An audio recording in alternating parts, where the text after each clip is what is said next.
Hello and happy St. Patrick's Day to everybody. And welcome to already the fourth and final episode on SEO in the Tight 20 marketing series here from Ballyhoo Digital, where we give you real, actionable marketing advice in a compact format that does not waste your time.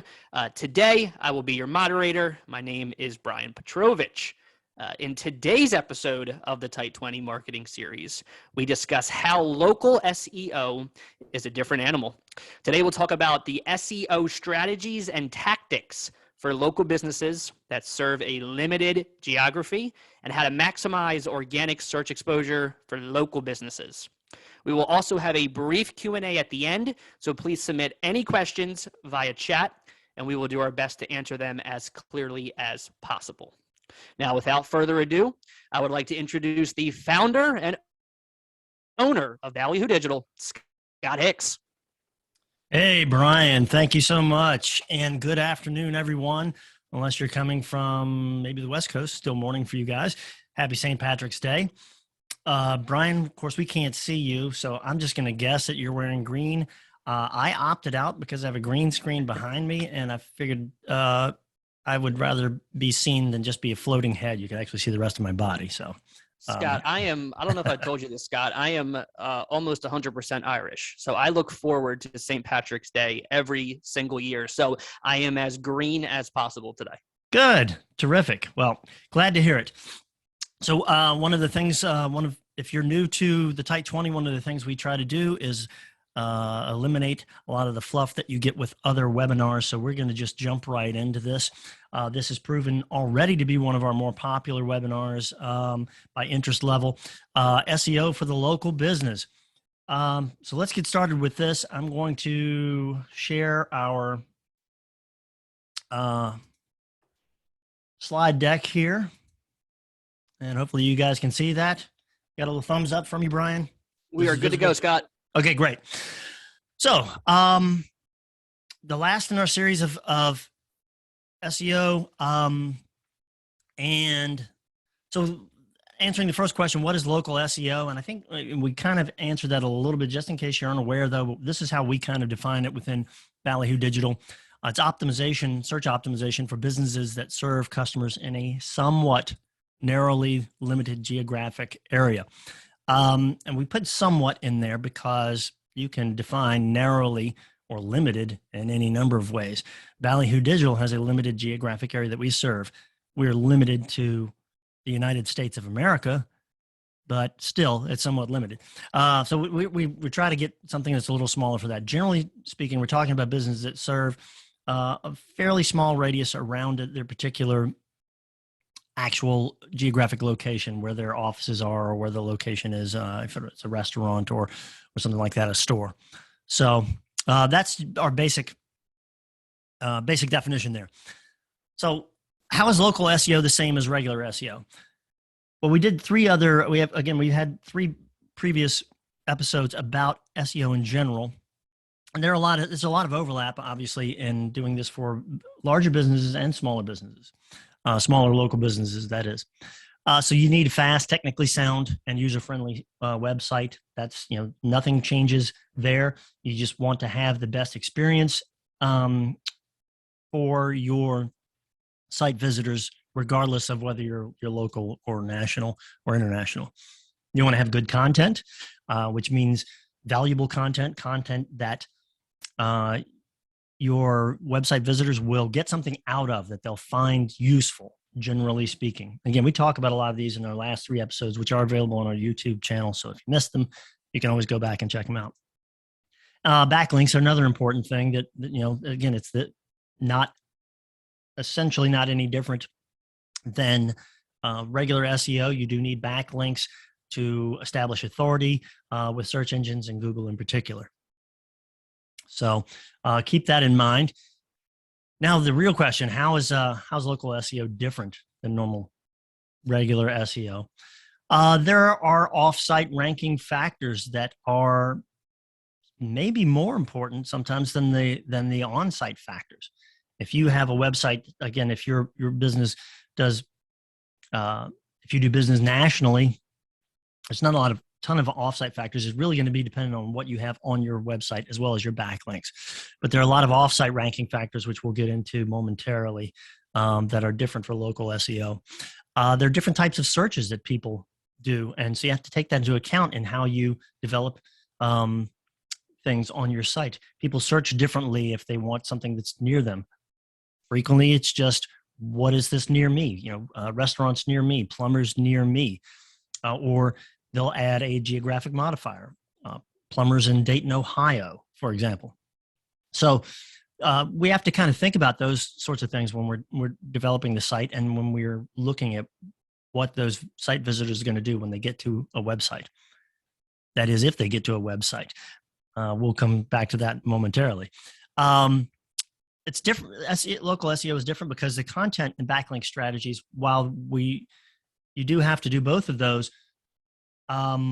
we do, there are some slightly different strategies for them. So we definitely want to, we're going to touch on some of those things that you need to do differently. Again, when you write content for local, for a local audience, then yeah, it helps to have that content be something that they can understand or relate to. So where do you need to be in order to be successful with local SEO? A very simple answer to this is the local pack. Again, we talk an awful lot about Google on this because Google is far and away the most used search engine out there. And if you're optimizing for Google by itself, a lot of times any optimizations you do for Google will work across other search engines like Bing or DuckDuckGo, for example. The local pack is very specific to Google searches for local businesses, and you guys will recognize this when I bring it up. This is kind of what it looks like. This area here, this is your local pack. So you can see that this was a search for restaurants near me. There were 3 in the area that came up in the immediate local pack. And you can see that there's also a map that comes with that as well to show these things. If you click over here on more places, you'll get to see more of these. And it'll show you additional listings. This isn't live. This is a screen grab. I'd scroll down, but you guys get the gist of it. And I'm sure you've seen all of this before. This is where you really need to be in Google in order to succeed in your local search. So how do you get there? You have a Google business profile. Now, if you know a little bit about SEO, the name of this has changed many times over the years, up until just recently. I think November of last year, this was called Google My Business. Now it's called Google Business Profile. And this is how you get seen by Google. We'll show you an example of this. This is the Ballyhoo Digital Google Business Profile. You create this using the Google Business Profile Manager, and you fill out lots of information, things like that, including things like your hours, phone number, address. All of those things are necessary and important in making sure your business profile is good and is seen by Google. We're going to give a little shout out also to Bing Places for Business, because Bing does get some search. And again, we've gone over this in the past. Bing is a default search engine for Microsoft Edge. Microsoft Edge is the default browser for any Windows installation. People who are not maybe technically advanced and who are searching from a desktop may often just use the default search engine. So it's never a bad idea to do a little extra work to get into Bing Places for Business. The really cool thing is that you can sync your Google business profile to Bing Places for Business so that you only have to make changes in one place. And yeah, so we highly recommend that for the limited amount of effort that it requires. You may get some additional boost out of that for people who are searching on Bing. So we'll go to the Google business profile. We'll talk about this a little bit. The biggest thing you need to do is to keep everything up to date on that business profile. And we have the word nap there. It's not sleep during the day, although I'm a proponent of those things. That stands for name, address, phone number. So your business name, business address, and the phone number need to be accurate and up to date at all times. Sometimes businesses change locations. Make sure you get that new information in there, that new address in there as quickly as possible. Your hours, whatever hours you're operating at, and those can change too, we know, as well as any holiday hours that are helpful as well. Google's really good about that. If there's a normal holiday coming up, they'll often send you an email and ask you if you'd like to update your hours for those particular holidays. But it's good stuff. I mean, this is if you go back and you think about that local search pack that we showed you, or the places for business. The Google Business Profile that we showed you. I mean, people get a ton of information just from there without ever clicking onto your website. And so you have to make sure this is all good information that they need. If you're doing special offers or sales or anything like that, there's a place to do that, as well as posts on the Google Business Profile.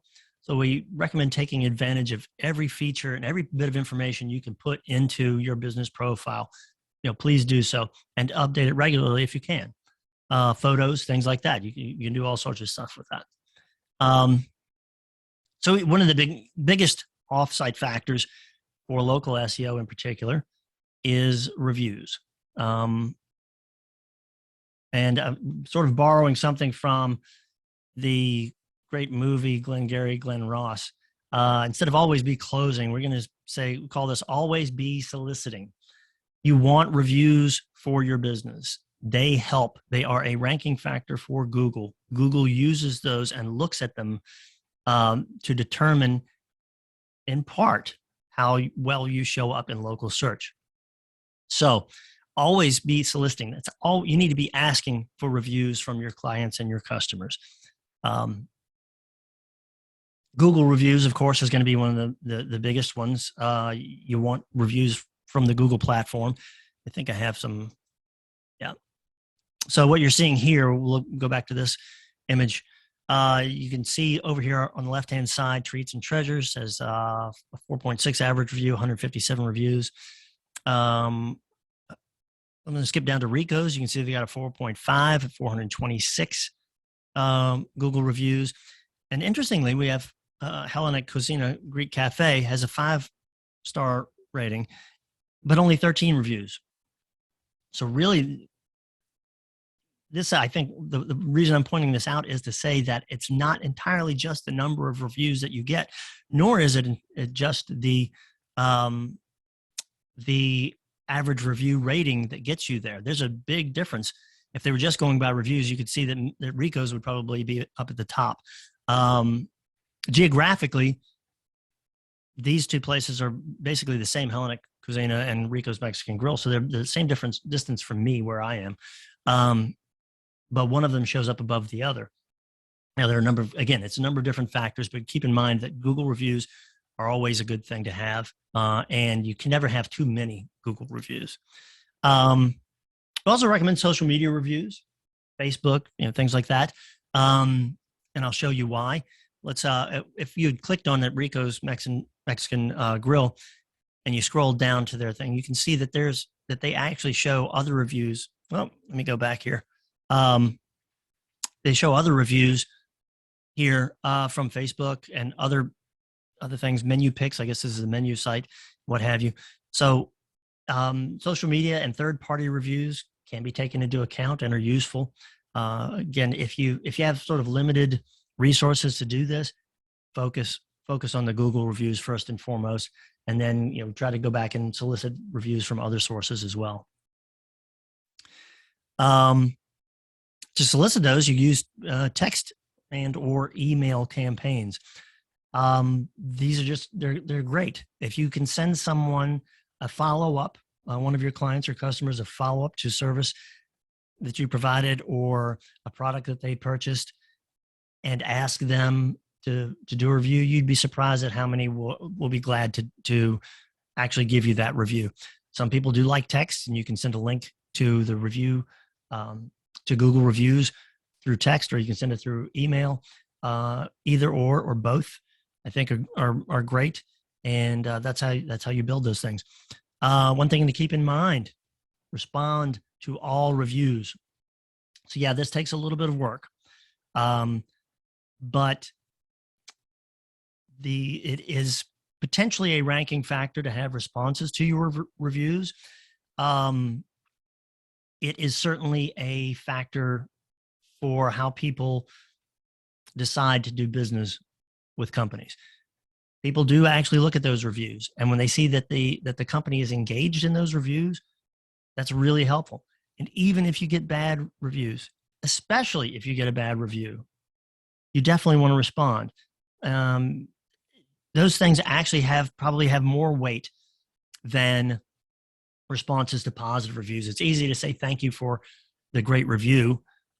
It's a little more difficult to listen to someone's or read someone's review, respond to it appropriately, and see what other action you can take to fix the experience that they had. And people do take that into account. So beyond SEO, it's just a good practice. Local content. So we talked about content strategies being a little bit different. You want to create content that reflects your service area.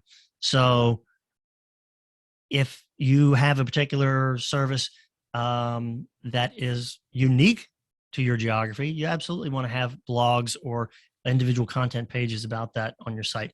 If you don't have anything that's specifically unique, you can still mention your geographies. HVAC. It's hot in Richmond these days. Something like that. That's just one example. But be careful about location stuffing. That is, you don't want to force geographies, the names of geographies or locations into everything that you can. It's overkill and it's not necessary. But people do want to relate to that, and the mentions of different geographies do have a place within Google's algorithm, and they do take those into account. So you definitely want to mention where you do business. You just don't want to overdo it. This is a great one here. Actually, use local photos. And again, this is partly a user experience thing where people can identify with you when you have photos of local landmarks in your posts or on your pages that people actually recognize. And we're not talking about professional photos necessarily, no Getty images, generic things like that. They have their place on your website, but photos with local color really help people, again, and they identify with your company. And the more you're able to do that, the more they're going to like it. Plus, if you're doing your SEO right on your local photos, you're adding alt text to those photos that represent the area that you're in, and that is a ranking factor for Google. So Google does look at those things. Like we're running a little slow today. Schema markup, real quickly. Again, we went over schema markup briefly in one of the earlier episodes. This is, I'd say, the biggest thing here on schema markup is making sure that you have your address and phone number on your website and your business name, usually in the footer, and that it's marked up with schema so that it's very clear on every page of your site that to Google, they can read the schema markup and know this is a business, this is the name of the business, this is its address, this is its phone number. So very important stuff to take care of. All right, local backlinks. Backlink building, again, we went over this earlier in the last episode, I believe. It's been a few weeks now. And you definitely want links to your website from other sites. It builds credibility, it builds authority with Google. The thing is, though, if you're a small local business, you're not likely to get a New York Times site or something like that. You're not going to get a citation from New York Times or Wall Street Journal or anything like that. Larger national publications generally are not going to be that crazy about giving you links. You just don't have as much reason to. But you can get links from your local area, and there are several different good ways to do this. From business organizations, this is a good one. If you belong to a chamber of commerce or multiple chambers of commerce or other organizations in your area, they'll usually have their own webpage where they'll link to your business. So it may be worthwhile, if you're not part of local business organizations, to become part of them, and you can get links to your site that way. Local events, if you participate in local events, for example, if you have a vendor booth somewhere, again, those usually, you can usually get links to your site from those events. If you're paying to be on there, if you're paying to be at their event, then absolutely you should make sure that they have some sort of online presence that links to you. Another thing is nonprofit support. A lot of companies that we do business with work with nonprofits. And of course, nonprofits have their own events. But if you sponsor a nonprofit or something like that, then they often get a lot of press as well. So when you're doing work with nonprofits, you can get links a number of different ways. Like I said, they may have their own website where they give you a shout out and a link to your site based on your support for them. Also, again, since they have events, they tend to get more press. And if you are a supporter, then you may be able to get in on the actual press from local newspapers or local publications and things like that. And so those links will do you good as well. So I feel like, as always, we went through this really fast. Hope everyone was paying close attention and taking notes if possible. If you have some questions, we'd love to hear them right now. Are you still there, Brian? Can you let me know Yes. if we're...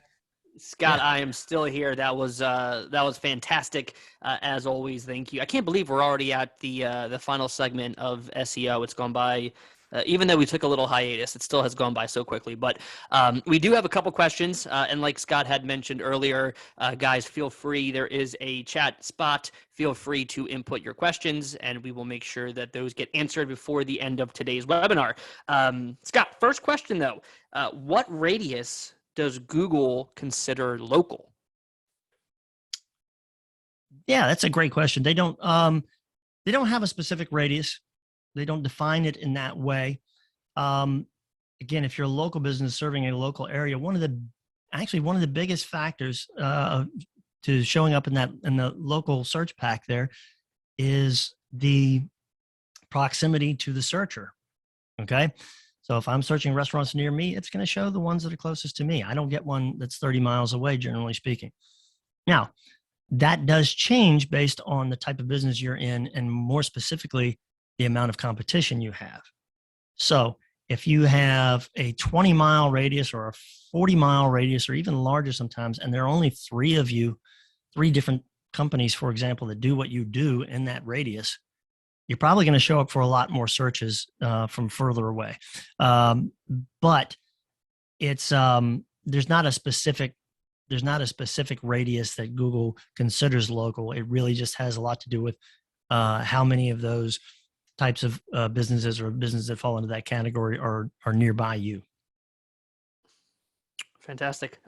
Scott, another question here in regards to kind of areas and radius. The next question here is, what if I serve multiple areas that aren't near each other? Yeah, that's we get this from time to time. If, say, for example, and again, you tend to use our local area, Richmond. We're located just outside of Richmond, Virginia. A client we worked with a few years ago was interested in expanding to Northern Virginia, and that's about a 90-minute, let's say 90 miles, 90 miles in between the two geographic areas. Essentially, what you need to do in a situation like that, where they're not contiguous areas, you actually have to have a physical presence in the other area. So if it's not a continuous area that you're serving, you won't be able to set up a Google business profile without an actual address somewhere else. So we did have some challenges with this, and actually weren't able to overcome the specific challenge with this client because they weren't ready to set up an office in Northern Virginia, an actual physical presence there. But that is, local search is based upon the actual physical location of your office. So in order to do that, you've got to have more than one office, unfortunately. Well, there it is then. um, I wish I last were better last question. I really do. Scott. And again, we do have one more question, Scott. Sure. And again, feel free to input any questions into the chat, and we'll make sure we get those answered in a minute here. But for now, our final question is, and this is actually an interesting question. Any recommendations for texting services? Yeah, there are a lot of them out there, and like so many of the tools, some will suit others, some people more than others. If you do a high volume of business with a lot of different clients and customers, then I would recommend. We've seen a lot of success with Podium. That's a good platform, but there really are a lot of those out there. Some of them are more minimalist. Podium has a really good interface, but there are some services. If you do business with a much more limited number of clientele, then there are some services I don't have any off the top of my head, but you may find some that are less expensive. They aren't going to provide as many bells and whistles, but if it's something that you're not having to send out 30 text messages a day, you're maybe sending out 5 a week or something like that to new clients. Yeah, you can probably get away with something that's more limited in the tools that it has and requires you to do things a little more manually than have a full campaign set up. Perfect. Well, thank you, Scott. That is it. That's all I have for you today. Nice and easy, I guess. Yeah, I guess so. Well, I appreciate it. Thank you again to everyone here. If you came in late and weren't able to catch the whole thing, we will be posting this on our YouTube channel, and also we'll be showing the replay, reposting this on LinkedIn as well. So you can visit me, Scott Hicks, at LinkedIn, or Ballyhoo Digital at LinkedIn if you want to find that. And again, we'll post it out there. Hopefully you'll see it. But if you don't, you can, like I said, you can visit our YouTube page or our LinkedIn page and see, watch this again, pause it, take notes if necessary. Again, it feels like we go really fast, but that's part of the point of the Tight 20. So thank you again to everyone. And happy St. Patrick's Day to all. And we will see you in a couple of weeks. We don't know actually just yet which direction we're going to go with our next Tight 20. We've got a couple of different things that we want to talk about in the future. We may do social media marketing as our next one, but there are a couple of other possibilities as well. So stay tuned. We'll send out invitations as soon as we've got it all scheduled. Thanks again, everyone.